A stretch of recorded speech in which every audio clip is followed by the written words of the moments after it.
I'm seeing so much conversation about youth transition, and the more I see, the more I realize that none of y'all know what goes into it. Okay, say an 11-year-old kid goes to their mom and they say, "Mom, I'm trans," as a female. They want to identify as a boy.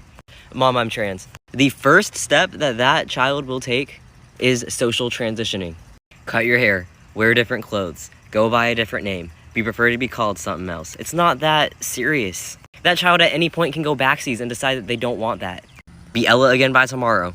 Starts to get serious. This kid says, "Mom, I want to transition. I want this for my life." That mom is going to take the kid to a therapist, preferably a gender therapist.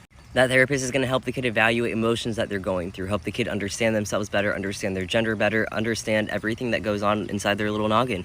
Therapy can be great for kids, especially ones going through big emotions. Maybe this therapist recommends a referral to go get puberty blockers. So the kid goes on puberty blockers. If the child changes their mind at this point, even being on puberty blockers, they can still 100% detransition without any zero permanent effects. They will resume normal progression of physical and emotional changes that they're going to go through with their sexist puberty.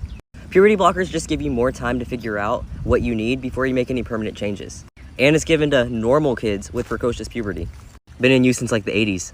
Maybe a couple years down the line, that kid is super serious. They've identified as male for a lot of their life at this point.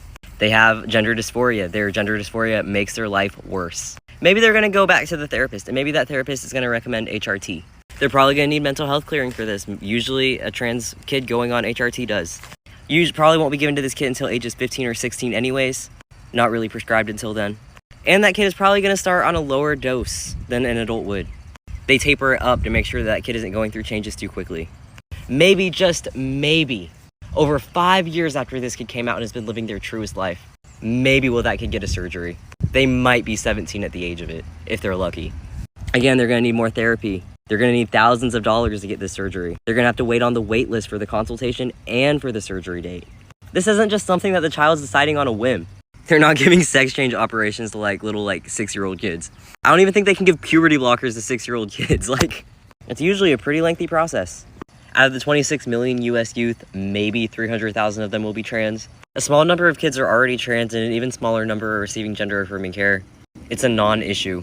If you're about protecting the kids, you might want to consider protecting resources like therapy and puberty blockers for these kids. You don't want them making permanent decisions. Let them take the fucking puberty blockers. Are you dumb? Come on, use your noggin.